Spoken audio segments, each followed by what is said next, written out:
প্রণয়ের অমল কাব্য season 2 লেখক DRM সোহাগ। প্রায় 2 ঘন্টা যাবৎ বাস চলছে। শুদ্ধ দুহাত আড়াআড়িভাবে গুজে রেখেছে। হঠাৎ মাথায় একটু দুষ্টু বুদ্ধি আসতেই পকেট থেকে ফোন বের করলো। এরপর তার সেই আননোন নাম্বার থেকে ফারার নাম্বারে মেসেজ করে, সুন্দরী, সাদা জামে তোকে মারাত্মক লাগছে গো।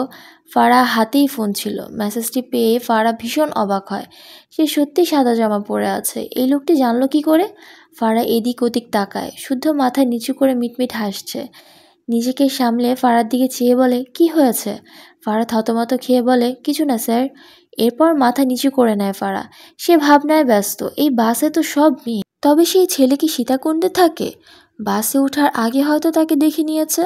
ভাবনার মাঝেই আবারও মেসেজ আসে, সুন্দরী, আমাদের বিয়ে ফাইনাল করতে আমিও যাচ্ছি তোমার পিছু পিছু। মেসেজটি পড়ে ফারা বিস্ময় দৃষ্টিতে তাকায়। এই অসভ্যকে ফারা মরে গেলেও বিয়ে করবে না। রাগে রিপ্লাই দেয়, তোকে আমি জীবনেও বিয়ে করব না, বেয়াদব। মেসেজটি পড়েই শুদ্ধ পাশ থেকে কেসে উঠল। ফারা শুদ্ধের দিকে তাকায়, মৃদু স্বরে বলে, স্যার পানি খাবেন? শুদ্ধ মনে মনে বিড়বিড় করে, তোমাকে খাবো, কিন্তু মুখে বলল, না ঠিক আছে। এরপর ফারার নাম্বারে মেসেজ করে, তোমাকে খাবো পাখি, এজন্যই তোমাকে আমার বিয়ে করতে হবেই। মেসেজটি সিন করে শুদ্ধ একটি প্রশান্তির শ্বাস নেয়। ডান হাতে মুখ রেখে ঠোঁট প্রসারিত করে হাসে। ফারা মেসেজটি পড়ে আরও রেগে যায়।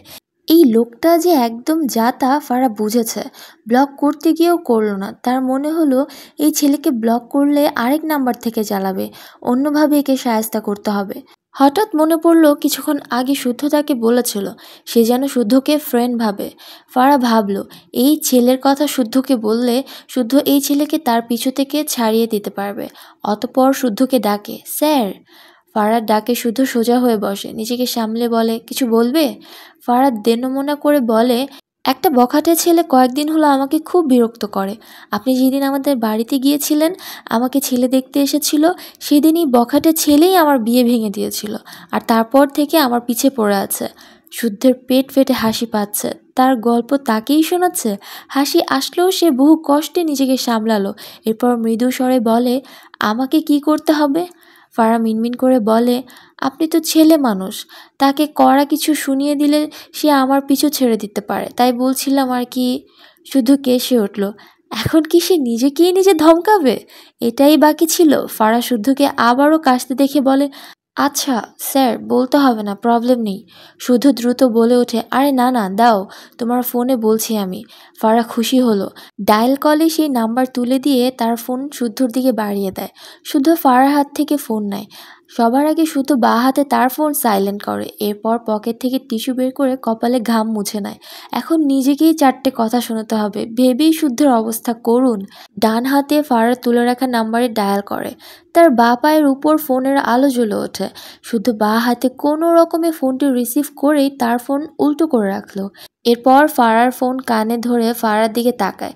ফারা আগ্রহী চোখে চেয়ে আছে শুদ্ধর দিকে। শুদ্ধ একটু হাসলো। এরপর গলা ঝেড়ে গম্ভীর গলায় বলে, হ্যালো। ওপাশ থেকে কোনো উত্তর আসলো না।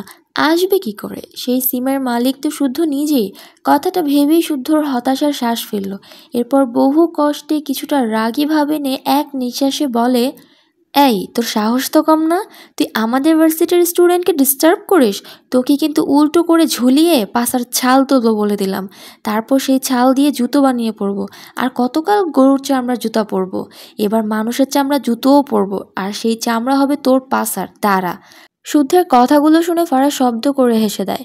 শুদ্ধের কথাগুলো এত ফানি। এদিকে কথাগুলো বলে শুধু নিজেই তবদা খেয়ে যায়। সবসময় উল্টাপাল্টা বলে বলে তার আজ এই অবস্থা। ভালো কথা মুখ দিয়ে বেরই হয় না। শেষমেশ নিজেই নিজের পাছার ছাল তুলে জুতো বানাতে চাইল। ছ্যাঃ।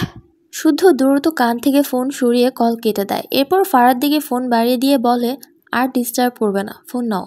ফারা শুদ্ধর হাত থেকে ফোন নেয়। শুদ্ধ তার ফোন নর্মাল মোডে করে পকেটে রাখে। এরপর আর 1 সেকেন্ডও সময় নষ্ট না করে দুহাত আড়াআড়িভাবে গুজে সিটে হেলান দিয়ে চোখ বুজে নেয়। ফারার হাসি সবসময় ভালো লাগলেও এখন ভালো লাগছে না। ইনডাইরেক্টলি তাকে নিয়েই তো হাসছে, কিভাবে মানবে? না, আর মানা যাচ্ছে না। চোখ বুজে রেখে গম্ভীর গলায় বলে, হাসি বন্ধ করো, ঘুমাবো আমি। শুদ্ধর কথায় ফারা চুপ হলো। আর চোখে শুদ্ধর দিকে তাকায় একবার। ভাবলো শুদ্ধর হয়তো অনেক ঘুম পেয়েছে, এজন্য চুপ করতে বলছে। কিন্তু ফারার প্রচুর হাসি পাচ্ছে। এই প্রথম শুনলো পাছার ছাল দিয়ে কেউ জুতো বানায়। ফারা মুখে হাত দিয়ে মিটমিট হাসতে লাগলো। প্রায় 20 মিনিট পেরিয়েছে। শুধু চোখ মেলে দেখলো ফারা ঘুমিয়ে গিয়েছে। শুধু তাকিয়ে রইল ফারার মুখ পানে। কি সুন্দর মেয়েটা, কবে যে বিয়েটা হবে সেই আশায় শুদ্ধের দিন গুনতে হবে এখন। ভাবনার মাঝেই শুদ্ধর ফোন বেজে উঠলে শুধু পকেট থেকে ফোন বের করে দেখলো ইরফান কল করেছে। শুধু কল রিসিভ করে ফোন কানে ধরে মিটমিট হেসে বলে, মিস করছিলি সোনা? আই মিস ইউ টু বাবু।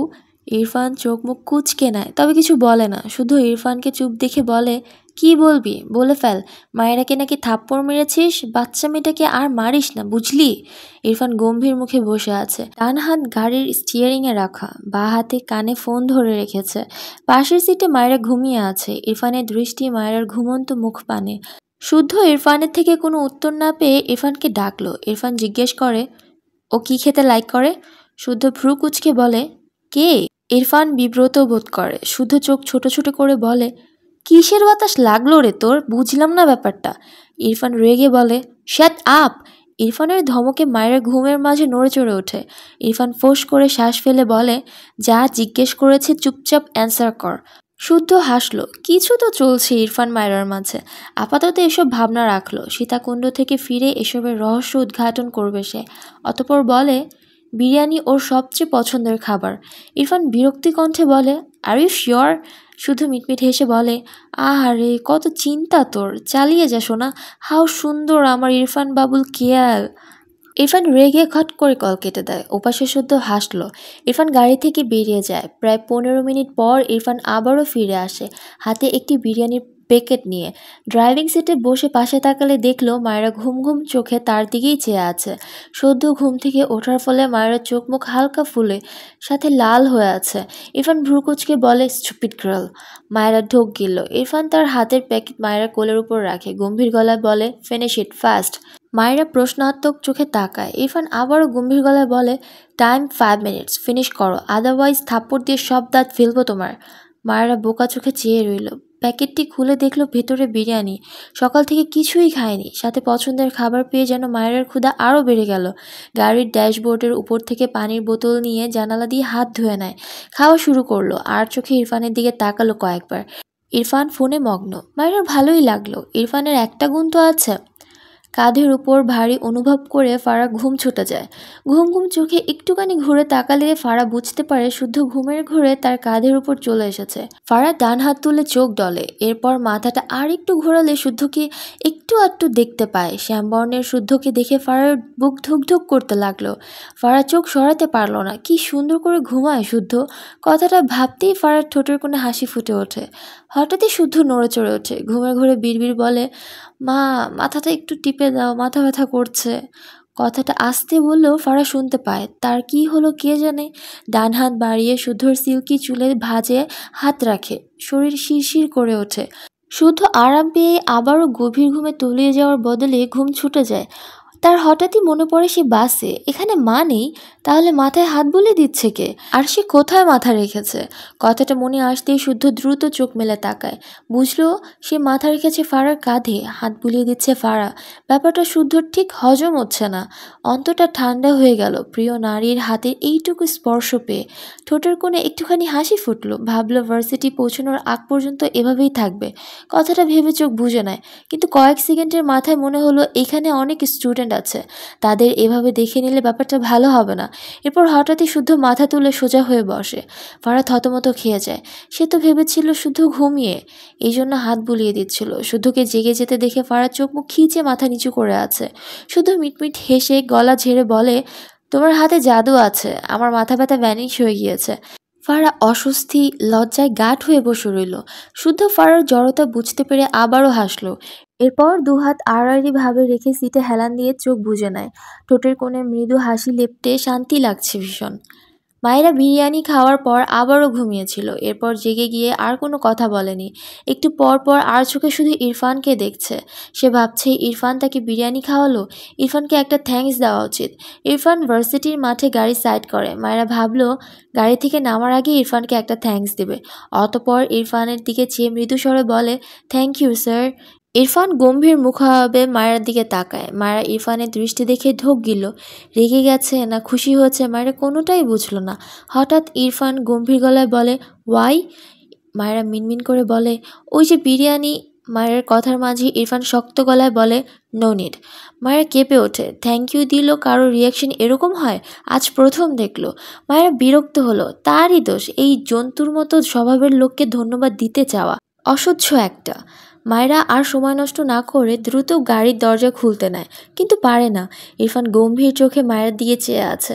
মায়েরা কিছুক্ষণ চেষ্টা করার পর ব্যর্থ হয়ে ইরফানের দিকে তাকালো। ইরফানকে মায়ের দিকে এগিয়ে আসতে দেখে মায়ের চোখ বড় বড় করে তাকায়। আসার পথে একবার ইরফানের হাতের শক্ত থাপ্পড় খেয়েছে, এখনও গালটা টনটন করছে। ধন্যবাদ দেওয়ার অপরাধে এখন আবার তাকে মারবে নাকি? কথাটা ভাবতেই মায়েরা দ্রুত বলে ওঠে, এদিকে আসছেন কেন? আরেকবার মারলে কিন্তু আমি ভিসি স্যারের কাছে আপনার নামে নালিশ করব বলে দিলাম। ইরফান মায়েরার ওপর ঝুঁকে মায়ের দিকে শক্ত চোখে চেয়ে আছে। মায়েরা ঢোক গিলল। ইরফান মায়ের দিকে চেয়েই শক্ত হাতে মায়ের সিট বেল্ট খুলে দেয়। এরপর গাড়ির দরজা খুলে দাঁতে দাঁত চেপে বলে, আউট। মায়েরা ঝাঁকি দিয়ে ওঠে, দরজা খুলে দ্রুত গাড়ি থেকে বেরিয়ে যায়। ইরফান গাড়ির ভেতর থেকে বেরিয়ে শব্দ করে ডোর লাগায়। মায়েরা এগিয়ে যায় সামনের দিকে। ইরফান এগিয়ে এসে মায়ের পেছনে দাঁড়িয়ে দুহাত পকেটে গুজে গম্ভীর গলায় ডাকে, হেই স্টুপিড গার্ল। ইরফানের কথায় মায়ের পা থেমে যায়। পিছু ফিরে তাকালে ইরফানের সাথে চোখাচোখি হয়। মায়েরা প্রশ্নাত্মক চোখে চেয়ে আছে। ইরফান দৃঢ় কণ্ঠে বলে, তোমার মতো স্টুপিড বাদুরকে আমি কখনো বউ মানব না, আন্ডারস্ট্যান্ড? সো এই বিয়ের কথা ভুলে যাও। ইরফানের কথায় মায়েরা বিস্ময় দৃষ্টিতে তাকায়। ঢোক গিলল মেয়েটা। ভাবলো, এই লোকের থাপ্পড় খাওয়ার জন্য সেও এই লোকের বউ হয়ে বসে থাকতে পারবে না। অতঃপর কিছুটা রেগে উত্তর দেয়, আপনার মতো ঘাড় তেড়া খবিশ লোক আর জন্তুর চেয়ে অধম লোক আমাকে বউ না মানলেই বরং আমি বেঁচে যাব। কথাটা বলেই মায়েরা যান হাতে নিয়ে দৌড় দেয়। ইরফান শক্ত চোখে মায়ের দিকে চেয়ে আছে। দাঁত কিরমিরিয়ে আওড়ায়, স্টুপিড বাদর, থাপ্পড় দিয়ে সব দাঁত ফেলবো তোমার। শুদ্ধ ইরফান আর মায়ের জন্য অপেক্ষা করেছিল ভার্সিটিতে। ইরফান মায়েরকে দেখতে পেয়ে এই দিক দিয়ে এগিয়ে আসছিল। ইরফান মায়ের লাস্ট কথা দুটো শুদ্ধর কানে এসেছে। কথাগুলো শুনে শুদ্ধর মাথায় বাজ পড়ে। এদের মধ্যে বর বউ নিয়ে কথা হচ্ছে কেন? কিসের বিয়ে, কিসের বউ না মানা? আবার মায়েরা বলছে বউ না মানলেই মায়েরা বেঁচে যাবে। সব মিলিয়ে শুদ্ধর মাথায় এলোমেলো লাগলো। শুদ্ধ দ্রুত পায়ে এগিয়ে এসে ইরফানের সামনে দাঁড়ায়। ইরফানের দিকে সরু চোখে চেয়ে জিজ্ঞেস করে, কিসের বউ মানবি না? কোন বিয়ের কথা ভুলতে বললি মায়েরাকে? শুদ্ধের কথায় ইরফান থতমত খেয়ে তাকায়। খুব দ্রুত নিজেকে সামলে বিরক্তি কণ্ঠে বলে, নাথিং। এরপর ইরফান তার গাড়িতে উঠে পড়ে। শুদ্ধ ইরফানের গাড়ির ড্রাইভিং সিটের পাশের সিটে উঠে বসে। তার মাথায় ইরফান মায়ের কথাগুলো ঘুরছে। ভীষণ ভাবুক হয় সে। নিশ্চয়ই কোনো ঘাবলা আছে। সেই ঝড়ের রাতে এরা দুজন কোথায় ছিল? এসব ব্যাপারে ইরফান তাকে এখনও বলেনি। ইরফান এসব বলবেও না, শুদ্ধ জানে যা শোনার মায়ের থেকে সময় করে শুনতে হবে। সেই রাতে দুজন লাপাত্তা হলো। এরপর থেকে ইরফানের বিহেভিয়ার কেমন যেন চেঞ্জ হয়ে গিয়েছে। বিশেষ করে মায়ের প্রতি ইরফানের অদ্ভুত একটা কেয়ার শুদ্ধ চোখে পড়েছে। সে ভেবেছিল সামান্য কিছু, কিন্তু এদের মধ্যে তো একেবারে বিয়ে নিয়ে কথা হচ্ছে। না, আগে মায়ের থেকে সব শুনতে হবে, তারপর সে দম নিবে। মায়েরা ইরফানকে কথাগুলো বলেই নিজে বেশ অবাক হয়। যতই হোক ইরফান তার টিচার, আগে হলে এভাবে বলতে পারতো না হয়তো। কিন্তু সেদিন রাতে হঠাৎ বিয়ের পর মায়েরার যেন সাহস বেড়েছে। মাঠের কোনায় মিলাকে দেখে মায়েরা থামলো। মিলা বাস থেকে নেমে মায়ের জন্য অপেক্ষা করছিল। মায়েরাকে দেখে এগিয়ে এসে কিছু বলতে নিলে মায়েরার বাম গাল নজরে পড়লে মিলা অবাক হয়। ফর্সা গাল লাল হয়ে আছে, হালকা ফুলে উঠেছে। মিলা ব্রু কুচকে বলে, এই মায়েরা, তোর গালে কি হয়েছে? মিলার কথা শুনে মায়ের হাত অটোমেটিক বাম গালে চলে যায়। একটু ব্যথা পেল। অসহায় কণ্ঠে বলে, ইরফান স্যার থাপ্পড় মেরেছে। মিলা চোখ বড় বড় করে বলে, কি? একটু পর চোখ ছোট ছোট করে চেয়ে বলে, আবার কি করেছিস তুই? মায়েরা মিনমিন করে বলে, জন্তু বলেছিলাম, সেটা শুনে নিয়েছিল। মিলা হতাশ রেগে বলে, আরও দুটো দেয়নি কেন? সে কবে থেকে একটার পর একটা অঘটন ঘটাচ্ছিস, তাও আবার এমন বদমেজাজি স্যারের সাথে। একটা থাপ্পড় মেরে ছেড়ে দিয়েছে, শুক্রিয়া কর। মায়েরা রেগে বলে, তুই ওই ইরফান না স্যারের হয়ে কথা বলছিস? শালি শত্রু, থাক তুই, আমি গেলাম। কথাটা বলেই ধূপধাপ পা ফেলে এগিয়ে গেল। ওই লোক তাকে যে কতগুলো মেরেছে এসব ভাবলেই তার মাথা গরম হয়ে যায়। আর সে তো কিছুই বলেনি। মিলা মায়ের পিছু পিছু এগিয়ে যায়। মিলার খারাপ লাগলো। গালটার কি অবস্থা হয়েছে! এই বাচালটা যদি তাও একটু শুধরাতো। ধরণীতে দুপুর গড়িয়ে বিকালের আমেজ নেমেছে। সূর্যের আলো পশ্চিম আকাশে হেলে পড়েছে। মায়েরা ঘুমিয়েছিল, মাত্র ঘুম ভেঙে গিয়েছে। আড়মোড়া ভেঙে উঠে বসে। সীতাকুণ্ড থেকে ফিরে মায়েরা 2 দিন ভার্সিটি যায়নি। শরীরের অবস্থা খুব একটা ভালো না। টিউশনিও কয়েকদিন মিস হয়ে গিয়েছে। আজ আর মিস দেওয়া যাবে না। তড়িঘড়ি করে রেডি হয়ে নিল। এখানে এসে একটি ফোন কিনেছে মায়েরা। মূলত তার মা কলে পাচ্ছিল না। এরপর মিলার নাম্বারে ফোন দিয়ে জানতে পারে মায়েরা ফোন হারিয়ে গিয়েছে। সাথে সাথে মিলার কাছে টাকা পাঠিয়ে দিয়েছে। মায়েরা মিলা একসাথে গিয়ে ফোন কিনেছে। দূর থেকে মায়ের ভালোবাসা পায়, কিন্তু কাছ থেকে মায়ের ভালোবাসা আর পাওয়া হয় না। যেইটুকু পায় এইটাই বা কম কিসের? সৎ মায়ের এইটুকু ভালোবাসাই তো কেউ পায় না। মায়ের ফোন বেজে ওঠে। শুদ্ধ কল করেছে। মায়েরা নির্দ্বিধায় ফোন রিসিভ করে। শুদ্ধ মায়েরাকে তার সাথে দেখা করতে বললে মায়েরা জানায় ঘন্টা 2 পর তার সময় হবে। শুদ্ধ মায়েরার বলা সময় দেখা করতে চায়। সাথে মায়েরাকে অ্যাড্রেস বলে। মায়েরা ঘাটল না এটা নিয়ে। শুদ্ধ তার বড় ভাইয়ের মতো, যখন তখন তার সাথে দেখা করতে চাইতেই পারে। মায়েরা তার পার্স ফোন নিয়ে টিউশনের উদ্দেশ্যে বেরিয়ে যায়। ঘড়িতে সময় তখন রাত 7:30। শুদ্ধ মায়েরাকে একটি রেস্টুরেন্টে আসতে বলেছিল। মায়েরা টিউশন করিয়ে শুদ্ধের অ্যাড্রেস অনুযায়ী রেস্টুরেন্টে প্রবেশ করলেই শুদ্ধকে চোখে পড়ে। শুদ্ধ একটি টেবিল বুক করে বসেছে। মায়েরা এগিয়ে গিয়ে শুদ্ধকে সালাম দেয়। শুদ্ধের সালামের উত্তর দিয়ে মৃদু হেসে বলে, চলে এসেছো মায়েরা, বসো বসো, ভেরি ভেরি ইম্পর্টেন্ট কথা আছে। মায়েরা চেয়ার টেনে বসে বলে, কি কথা ভাইয়া? ওয়েটার এসে শুদ্ধের টেবিলে 2টো বিরিয়ানি প্লেট রেখে যায়। শুদ্ধ মায়ের দিকে 1 প্লেট বিরিয়ানি এগিয়ে দিলে মায়েরা হেসে বলে, আপনার মতো একটা বড় ভাই থাকলে আমার বিরিয়ানি খাওয়ার টেনশন থাকে না। আপনাকে আমি নাড়ুবেল বউ খুঁজে দিবই দিব।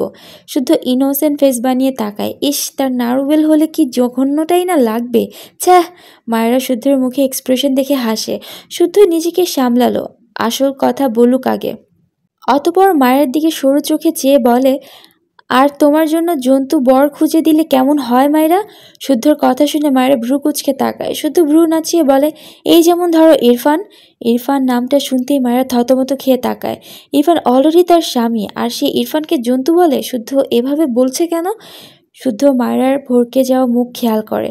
ভালোই ঘাবলা আছে এই ইরফান আর মায়রার মাঝে। আজ সব রহস্য উদ্ঘাটন করবে সে। শুদ্ধ গলা ঝেড়ে বলে, দ্রুত খেয়ে নাও মায়রা, ইম্পর্টেন্ট কথা আছে তোমার সাথে। মায়রা চিন্তিত হলো, তবে কথা বাড়ালো না। বিরিয়ানি তার খুব পছন্দ।